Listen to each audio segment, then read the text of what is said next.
is your own mind. So impressed by how profound this idea was, one monk decided to leave the monastery and retreat to the wilderness to meditate on this insight. There he spent 20 years as a hermit probing the great teaching. One day he met another monk who was traveling through the forest.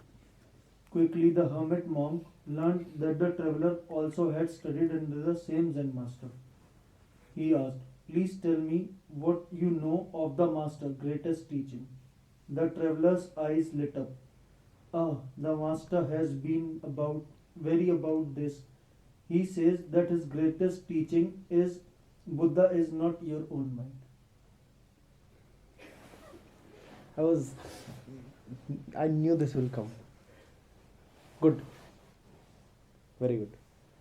What's the last statement? Buddha is? Yeah, not your own mind. Not your पहले mind. को बोला is your mind, दूसरे को बोला not.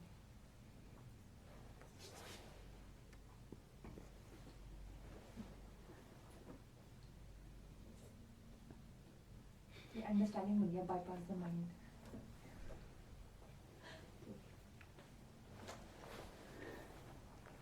शब्द हमेशा वही बोले जाते हैं जो सुनने वाले के लिए उपयुक्त है।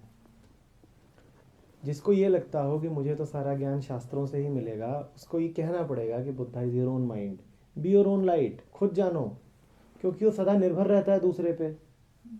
तो उसको ये बार बार कहना पड़ेगा कि तुम ही तो बुद्ध हो, तुम क्यों किसी और पे निर्भर हो। और एक दूसरा है जो कह रहा है मैं तो सब खुद जान लूंगा, मुझे किसी गुरु की जरूरत नहीं है, ऐसा है वैसा है। तो उसको बोलना पड़ेगा कि तू खुद क्या जान लेगा, तेरा जैसा अहंकार है तुझे उसी दिशा में ले जाएगा। तू खुद जान ही क्या सकता है। तू इतना अगर होशियार होता है खुद जान सकता हो, तेरी ऐसी हालत होती। Look at yourself, are you the Buddha? Look at the cunningness of your mind, is this mind the Buddha? तो उसको ये बोलना पड़ेगा। तो शब्द हमेशा वो दिए जाते हैं जो सुनने वाले के लिए उपयुक्त हैं, और जैसे जैसे सुनने वाला बदलता है वैसे वैसे बताने वाले के शब्द भी बदलते हैं। शब्दों को नहीं पकड़ के बैठ जाना चाहिए।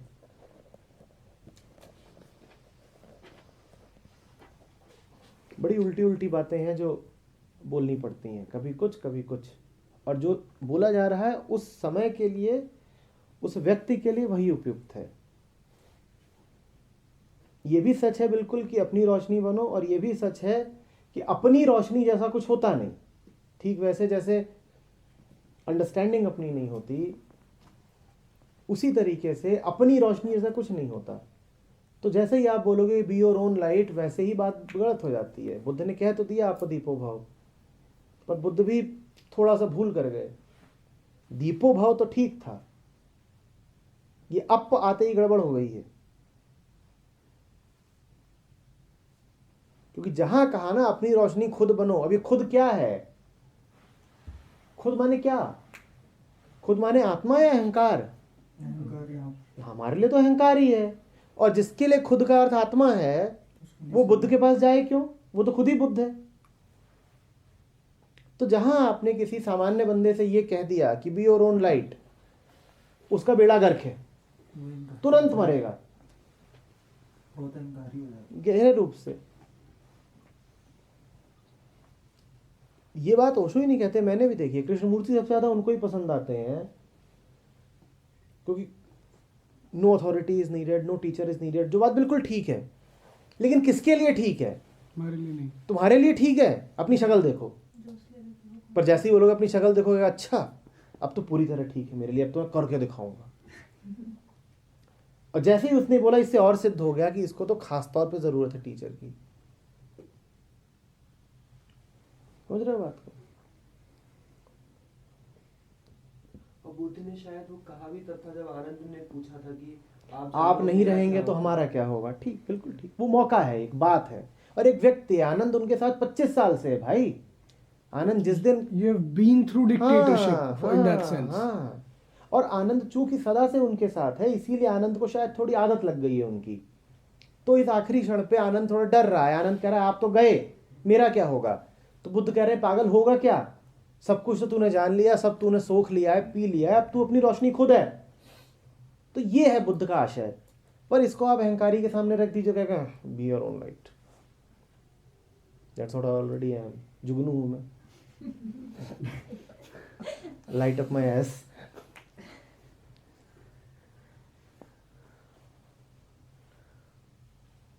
और फिर आप कुछ कर नहीं सकते. ये जो वचन होते हैं ना बड़े खतरनाक होते हैं. सबसे खतरनाक वचन यही होते हैं जहां पर आप बंधे हुए को ये भ्रम दे देते हो कि तू तो मुक्त है. वो जेल में है पर आपने उसको भ्रम दे दिया है कि तू तो आकाश में है. अब बड़ी गड़बड़ हो गई, क्योंकि अब वो मानेगा ही नहीं, उसको आपकी जरूरत ही नहीं है. मुक्ति मिली ही हुई है. क्या करना है सहारों का? रोशनी मिली ही हुई है. एक आपका आईटीएम वाला संवाद है, to be young is to be real, ऐसे करके. मैं एक बार उसे सुन रहा था तो ट्रांसक्रिप्शन कर रहा था उसकी, तो एक बार कर लिया था.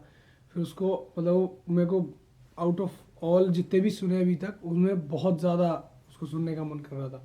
फिर उसको दोबारा सुना, एक बार उसको तीसरी बार सुना, और एक है ना बैडमैन बन के सुना, as if I am a murderer, as if I am a thief और समथिंग. बैडमैन की मेरे को कोई सपोर्ट कर रहा है. और a lot of that was said was applicable to me if I'm a bad man, was very much applicable if I was a bad man, and to convince me that whatever I'm doing is all right.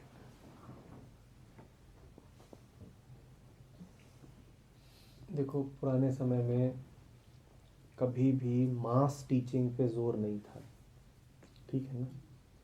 ये था ही नहीं कि recording करो और वो recording पहुंचे और किताबें हैं भी तो वो किताब आप खुद नहीं पढ़ोगे. आप उस किताब को लेके गुरु के पास जाइए. और गुरु का बैच साइज होता था सिंगल डिजिट में. क्या सही? बैच साइज, बैच जो आप समझ रहे हो. तो डायरेक्ट बात थी. अब जब ये आता था कि आगे पढ़नी चाहिए बात, तो वही जिसने गुरु से सीखा था बुद्ध उनको ही आगे भेजते थे कि अब तुम जाओ और धर्म का प्रचार करो, जाओ. उसमें ये नहीं रहता था कि सुनी सुनाई बातें फैल रही हैं, बुद्ध ने ये वचन बोल दिया वो अपने आप ही फैल रहा है. See, it always has to be very personal, extremely personal, extremely personal. समझ रहे हो बात को? This transfer has to be one-on-one, face to face. ये long distance और इंटरनेट इस पे नहीं चलेगा. तुम ये चलाते हो, इसकी चूंकि बोला हुआ है ना कहीं यहाँ पे जोर हो चुका है. जिस माहौल में बोला गया था उस माहौल में वो बात इलेक्ट्रिसिटी की तरह थी बिल्कुल. और मुझे उनके चेहरे याद हैं. और यहाँ पे तुम उसका वीडियो प्ले करते हो, उसका 5% इफेक्ट भी नहीं बचता. और उस समय जब वो वहाँ चल रही होती है वो माहौल ऐसा होता है कि पिन ड्रॉप हो जाता है मामला. यहाँ पर कुछ नहीं बचेगा. Technology is all right but not in these matters. It is least level of corruption. ये वैसे ही है कि ओपन हार्ट सर्जरी आप लॉन्ग डिस्टेंस कर रहे हो. ओपन हार्ट में तो फिर भी सिर्फ हार्ट खुलता है, यहाँ पे तुम्हें उसका पूरा सब खोल देना है और लॉन्ग डिस्टेंस हो रहा है, नहीं होता. तो यही एक बहुत बड़ा वेव भी ओरल ट्रेडिशन में और रिटन जो उसमें कहते हैं कि in oral tradition the writing chooses the listener. Writing मतलब जो स्पीकर है वो चूज करेगा और तभी अधिकार भेद है कि इसको ये बोलना है. लेकिन राइटिंग में तो सब वही पढ़ रहे हैं. बिल्कुल. आपने उसको अपना गुलाम बना लिया. ये रही किताब और मैं फिर अपने हिसाब से इंटरप्रेट करो, कुछ करो. खरीद लाया हूँ गीता, तो फिर तो. और बड़ी बढ़िया परंपरा थी. बुद्ध के साथ लोग हैं, वही आगे जा रहे हैं. अब फिर एक बुद्ध नहीं है, ये कहना उचित भी नहीं है कि सिद्धार्थ गौतम बुद्ध है. अब ये तो ज्योति से ज्योति वाला मामला हो चुका है. पूरा माहौल ही आपको दिवाली पे सोचिए, जब आप अगर मोमबत्तियां लगाते हो कुछ टाइम बाद आप भूल भी जाते हो ना ओरिजिनल कौन सी थी. यह याद रहता है. सब घर में सबने दिए जलाए होंगे, मोमबत्तियां जलाई होंगी, ओरिजिनल याद रहती है. खासतौर पर अगर बड़ा घर है और खूब सारी लगा दी है इधर से लेके उधर तक और नीचे ऊपर यहाँ वहाँ दरवाजे पे. अब ओरिजिनल बताओ कौन सी थी जो बुझ चुकी है. अक्सर यही होगा, ओरिजिनल तो गई भी पर काम हो गया। And nobody needs to remember, who wants to remember कि ओरिजिनल कौन सी थी, that is the real thing. पर आप उसको तब फिर गुरु भी ऐसा चाहिए ना जो कहे कि मैं 5 लोगों में 10 लोगों में संतुष्ट हूँ। आपको अगर यही प्रचारित करना है कि मेरी 5,000 की फॉलोअरशिप है, मेरी 5 लाख की फॉलोअरशिप है, मेरे धर्म में 1 करोड़ लोग हैं, तो फिर तो अब आपको वो करना ही पड़ेगा कि this is the book and this is the commandment and mug it up and final and I am the last profit, nobody can come. फिर तो यही होगा। और इसीलिए तुम देखो कि सबसे कीमती चीज़ें उन लोगों से आई हैं जिनको बहुत कीमत ही नहीं है कि उनके नाम की। उपनिषद बता रहे हैं, ये भी नहीं है कि नाम नहीं आए, आते भी है नाम, आ भी गए तो भी फर्क नहीं पड़ रहा, नहीं आए तो भी फर्क नहीं पड़ रहा, पर पॉइंटेडली कोशिश नहीं की है करने की। कबीर को भी देख लो, कबीर के दोहे हैं, बहुतों में कबीर का नाम आता भी है और बहुतों में नहीं भी आता, पर ये कोशिश नहीं दिखती है कि एज इफ मैं कबीर हूं तो कहीं ऐसा ना हो कि साला कोई बाद वाला चुरा वुरा ले टाइप से। एक वो भी तो था, बता रहे थे कि he never said them to be written, हाँ ये भी है बिल्कुल। एज इफ हाँ, वी आर हाँ, स्पीकिंग, हाँ, he speaks and people write them. And he doesn't even bother to certify और वेरीफाई कि एक, हालांकि वो चीज़ तो उन्होंने अपनी मस्ती में कर दी, उसके दुष्प्रभाव भी होंगे, लोग उसमें उल्टा पुल्टा जोड़ेंगे। कौन सी चीज?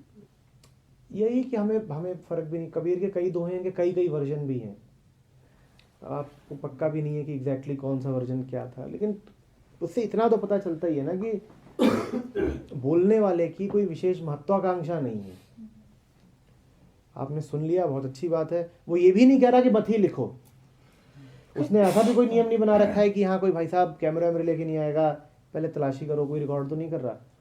और ठीक है, तुमने रिकॉर्ड कर लिया, तुम्हारे लिखने का मन है, लिख लो, कौन मना कर रहा है।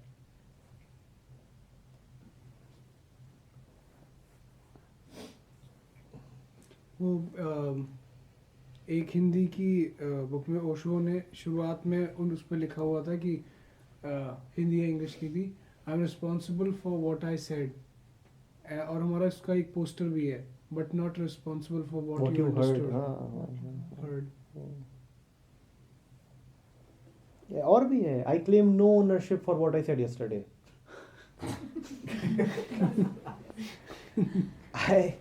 I am responsible only for what I am saying right now. I have no ownership. I am a changed man. तुम क्यों पकड़ के बैठे हो? मैं नहीं पकड़ के बैठा हूँ, मैंने कल क्या कहा था, तुम क्यों पकड़ के बैठ गए? ये सही है। सही गलत क्या, इससे कुछ पता चलता है बस। ये यही बोले है। आप अभी बोल रहे हैं, वो भी आप क्लेम नहीं करेंगे।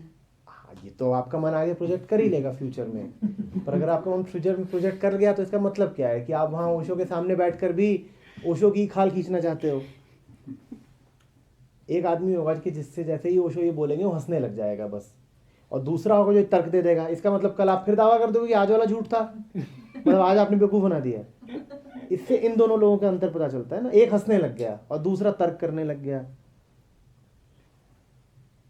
अब इतने तो होशियार नहीं है ना कि जो हम सोच सकते हैं वो उतना भी ना सोच पाते हो। एक बात थोड़ा ये भी तय कर लिया करिए, जब भी कभी आपको कोई खोट दिखाई दे, आप पढ़ रहे हैं कृष्णमूर्ति को, ओशो को, आपको उसमें कोई बात गलत दिखाई दे गई,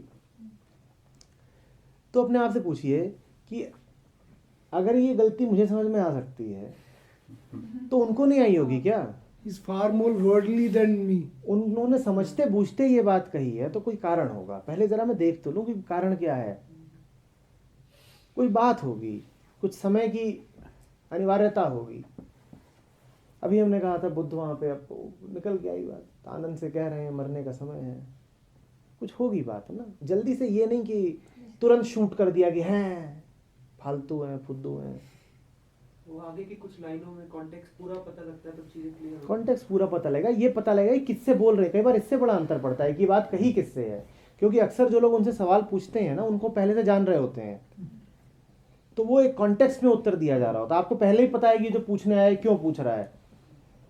तो पूछेगा और उन्होंने पूछा नहीं कि उसने डांट लगानी शुरू कर दी, ओशो ने, कई बार होगा, और तुम कहोगे यार सवाल में तो ऐसा कुछ नहीं है कि इसको डांट पड़े, सवाल में कुछ नहीं है, पहले का ही कुछ और मामला, इसलिए डांट लग रही है।